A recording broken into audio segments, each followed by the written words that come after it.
আগামীকাল চতুর্থ দফার নির্বাচন, তার আগে ডিসিআরসি ছবি আপনাদের সামনে তুলে ধরেছি। দিনভর ব্যস্ততার ছবি নজরে এসেছে।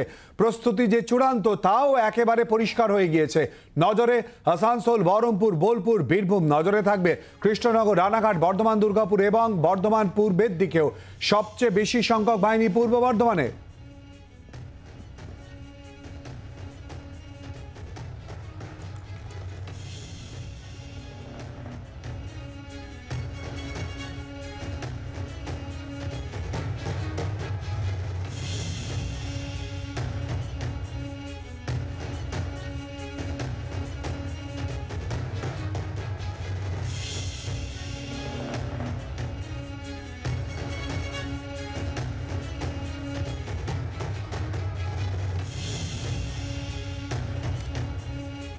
বিভিন্ন জায়গার পরিস্থিতি ঠিক কি জানবো। সঙ্গে রয়েছে আমাদের প্রতিনিধিরা।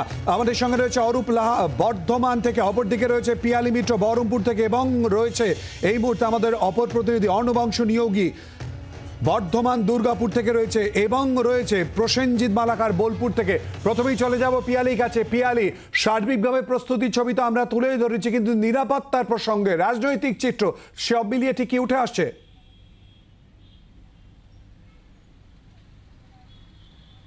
একেবারেই দেখো, আজকে ডিসিআরসি থেকে ভোট কর্মীরা তারা তো তাদের সমস্ত যে ইকুইপমেন্টগুলো রয়েছে ভোটিং ইভিএম সেগুলো সংগ্রহ করার কাজ সেটা ইতিমধ্যেই সেরে তারা যে ভোট গ্রহণ কেন্দ্র সেখানে তারা ইতিমধ্যেই পৌঁছে গিয়েছে। নিরাপত্তার চিত্রটাও তুমি জানো যে এখানে ৭৩ কোম্পানি কেন্দ্রীয় বাহিনী থাকছে, তার পাশাপাশি ৪,০০০-এরও বেশি স্টেট পুলিশ থাকছে, এবং আগামীকাল চতুর্থ দফাতে যে জায়গাগুলোতে যে লোকসভা কেন্দ্রগুলোতে ভোট হতে চলেছে তার মধ্যে সবথেকে বেশি নজর কাড়া কেন্দ্র কিন্তু বহরমপুর। তার কারণ রাজনৈতিকভাবে অত্যন্ত গুরুত্বপূর্ণ এবং রাজনৈতিক মহলের নজরও থাকবে এই বহরমপুর কেন্দ্রের দিকে। তার কারণ ১৯৯৯ সাল থেকে অধীর চৌধুরী এখানে একটানা জিতে আসছেন। সেই জায়গা থেকে অধীর চৌধুরীর কাছে এটা অত্যন্ত বড় চ্যালেঞ্জের যে সেই জায়গায় তিনি পুরনো তার যে রেকর্ড রয়েছে সেই রেকর্ড ভেঙে আবার তিনি এই জায়গা থেকে আবার জিতছেন কিনা। পাশাপাশি তৃণমূল কংগ্রেস এইবার প্রাক্তন ক্রিকেটার ইউসুফ পাঠানকে দাঁড় করিয়েছে। তৃণমূল কংগ্রেসের কাছেও এটা একটা বড় চ্যালেঞ্জ যে একেবারে বহরমপুর যেটা কংগ্রেসের গড় হিসেবে পরিচিত সেখানে অধীর চৌধুরীকে হারিয়ে তারা যে ইউসুফ পাঠানকে নিয়ে এসছেন, এবং সেই জায়গা থেকে একটা বহিরাগতর একটা অভিযোগ উঠছিল, এবং বিভিন্ন তৃণমূলের অন্দরেও প্রাথমিকভাবে সেই অভিযোগটা উঠছিল। সেই জায়গা থেকে অধীর চৌধুরীকে হারিয়ে এখানে খাতা খুলতে পারে কিনা তৃণমূল কংগ্রেস। এবং তার পাশাপাশি তুমি জানো যে বিজেপির তরফ থেকে এখানে ডক্টর নির্মল সাহাকে দাঁড় করানো হয়েছে, ফলে প্রত্যেকেই কিন্তু জোর কদমে এখানে আমরা দেখেছিলাম যে লাগাতারভাবে তারা পড়েছিলেন মাটি কামড়ে। একেবারেই পিয়ালি আমাদের সঙ্গে থাকো। পিয়ালি, বহরমপুরের সার্বিক চিত্র রাজনৈতিক এবং তারই সঙ্গে নিরাপত্তার কথাও আপনাদেরকে জানালো। বর্ধমান দুর্গাপুরে এই মুহূর্তে রয়েছে আমাদের অপর প্রতিনিধি অর্ণবাংশু নিয়োগী। সরাসরি চলে যাব অর্ণবাংশুর কাছে।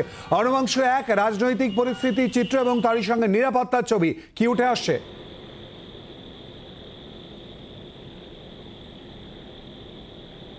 দেখো, নিরাপত্তা প্রথম দিকটা বলবো সেটা হচ্ছে নিরাপত্তা পর্যাপ্তভাবে কিন্তু এখানে ফোর্স মোতায়েন করা রয়েছে। তবে রাজনৈতিক দিক থেকে দেখতে গেলে কিন্তু এটা অবশ্যই দিলীপ ঘোষের কাছে, বিজেপি প্রার্থী তার কাছে বড় চ্যালেঞ্জ। গত লোকসভা নির্বাচন ২০১৯-এ তৃণমূল এবং বিজেপি ব্যবধানের প্রায় সংখ্যাটা ছিল ৩,০০০ মাত্র ভোট। সেই জায়গা দাঁড়িয়ে এই গড়ে এবার দিলীপ ঘোষ হচ্ছে প্রার্থী। তিনি তার প্রেস্টিজ লড়াই, তাকে তার জায়গা ধরে রাখতে হবে। চ্যালেঞ্জ দুরকম আছে। এক, সেই যে হার, শতাংশের হার, সেটা ছাপিয়ে যেতে হবে দিলীপ ঘোষকে। আর দ্বিতীয়ত হচ্ছে তৃণমূল কিন্তু এখানে ছাড়বে না, এবং দ্বিতীয় তৃণমূলের যে ব্যবধান ৩,০০০, তৃণমূল চাইছে কিন্তু এবার তারা টপকে যেতে পারেন। কারণটা কি? কারণ এই লোকসভা কেন্দ্রে পুরুষ এবং মহিলা ভোটারের সংখ্যাটা কিন্তু প্রায় এক। আর দ্বিতীয়ত দুটি বিধানসভা কেন্দ্র রয়েছে, বর্ধমান উত্তর, বর্ধমান দক্ষিণ, সেখানে কিন্তু মহিলা ভোটারের সংখ্যা কিন্তু সব থেকে বেশি। তৃণমূল শিবিরের বক্তব্য যে সরকারি যে প্রকল্প, সেই প্রকল্প সুবিধা হয়তো মহিলারা পেয়েছেন, তার ফল তারা কিন্তু ভোট বাক্সে পেতে পারেন। অর্থাৎ এবছর এই গড় তৃণমূল কেড়ে নিতে পারে। আর দ্বিতীয়বার কিন্তু দিলীপ ঘোষের কাছে বড় চ্যালেঞ্জ হচ্ছে এইটাই যে গড় ধরে রাখা এবং ভোটিং পার্সেন্টেজ বাড়ানো। অর্ণবাংশু আমাদের সঙ্গে থাকো। চলে যাবো এই মুহূর্তে প্রসেনজিৎ মালাকারের কাছে। প্রসেনজিৎ, বোলপুরের ছবি ঠিকই নজরে আসছে, বিশেষ করে নিরাপত্তার দিক থেকে। আমরা জানি রাজনৈতিক চিত্র রীতিমতো জমজমাট ছবি সেখানকার। দেখো একেবারেই তাই, একদিকে বোলপুর কেন্দ্র অর্থাৎ বোলপুর লোকসভা কেন্দ্র, অন্যদিকে বীরভূম লোকসভা কেন্দ্র। বীরভূম জেলায় এই দুটি লোকসভা কেন্দ্রের নির্বাচন রাত পোহালেই ইতিমধ্যে নির্বাচন যথেষ্ট জমজমাট হয়ে গেছে এবং তুমি জানো ইতিমধ্যে ডিসিআরসি কেন্দ্র থেকে যারা কর্মীরা ছিলেন তারা রীতিমতো নিজেদের গন্তব্যস্থলে পৌঁছাতে যাচ্ছেন বা বেরিয়ে পড়েছেন, অনেকে পৌঁছেও গেছেন। অন্যদিকে বীরভূম জেলায় টোটাল মোট 131 কোম্পানি কেন্দ্রীয় বাহিনী দেওয়া হয়েছে, তার মধ্যে বোলপুর লোকসভার জন্য রয়েছে 65 কোম্পানি, বাকিটি রয়েছে বীরভূম জেলার জন্য। এবার রাজনৈতিক সমীকরণে তুমি জানো যে বীরভূমে এই মুহূর্তে সবথেকে গুরুত্বপূর্ণ কথা অনুব্রত মণ্ডল নেই, ঠিক তার না থাকাকালীন এই একটি সবথেকে বড় যেটি নির্বাচন হতে চলেছে লোকসভা নির্বাচন। ফলে সে জায়গায় দাঁড়িয়ে এই লোকসভা নির্বাচনের তৃণমূল এই দুটি কেন্দ্রে অর্থাৎ বীরভূম এবং বোলপুরে তাদের নিজেদের দখল বজায় রাখতে পারবে কিনা সেটা যেমন একটা বড় প্রশ্ন, তার পাশাপাশি আরও বড় প্রশ্ন হলো তুমি জানো যে বীরভূম জেলায় বীরভূম কেন্দ্রের প্রার্থী শতাব্দী রায়, অর্থাৎ তিনি তিনবার জয়লাভ করেছেন, এবার তার 4বারের পথ।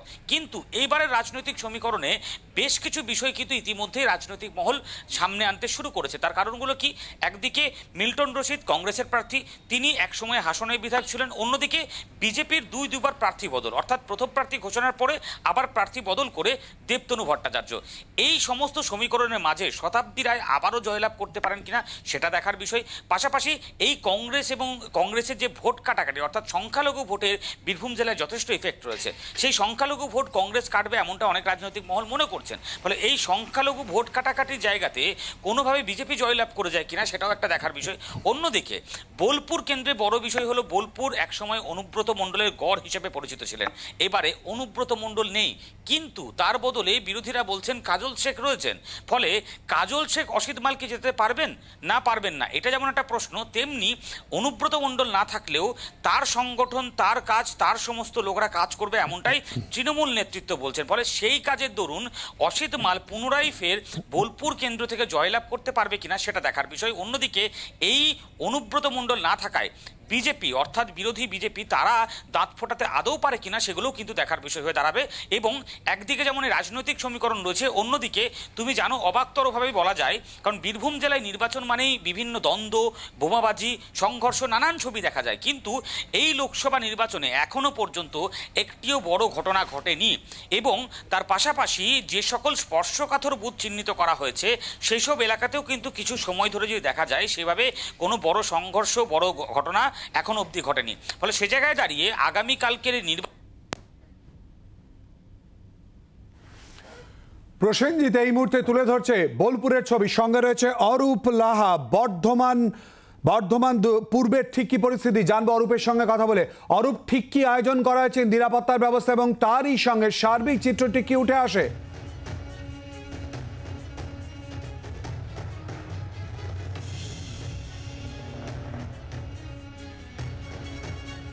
আমাদের চার প্রতিনিধি বিভিন্ন জায়গার ছবি আপনাদের সামনে তুলে ধরেছে এবং তার সঙ্গে নিরাপত্তা ব্যবস্থা এবং রাজনৈতিক মানচিত্র কোথায় দাঁড়িয়ে রয়েছে আপনাদের সামনে আমরা তুলে ধরেছি।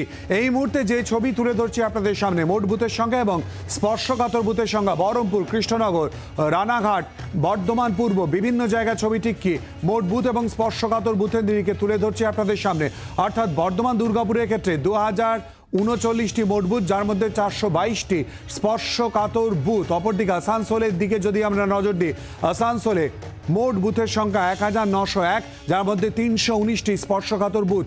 বোলপুরের ক্ষেত্রে 1979টি মোট বুথ, যার মধ্যে বোলপুরের ক্ষেত্রে স্পর্শকাতর বুথের সংখ্যা 659টি।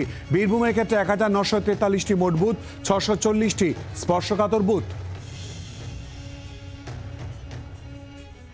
সঙ্গে রয়েছে আমাদের প্রতিনিধি অরূপ লাহা। অরূপ, ঠিক কি আয়োজন করা হয়েছে নিরাপত্তা ব্যবস্থা, সার্বিক চিত্র ঠিক কি উঠে আসে আজ? দেখো, সব থেকে ঘটনা হচ্ছে পূর্ব বর্ধমান জেলায় রেকর্ড সংখ্যক 152 কোম্পানি কেন্দ্রে যাচ্ছে এবং 7,000-এরও বেশি স্বাস্থ্য পুলিশ কর্মী। পূর্ব বর্ধমান দুর্গাপুর যে লোকসভা রয়েছে, তেমনি বর্ধমান পূর্ব লোকসভা রয়েছে এবং রয়েছে বোলপুরের একটা পার্ট, অর্থাৎ বোলপুর লোকসভার 3টে বিধানসভা রয়েছে বর্ধমান জেলা অর্থাৎ পূর্ব বর্ধমান জেলা।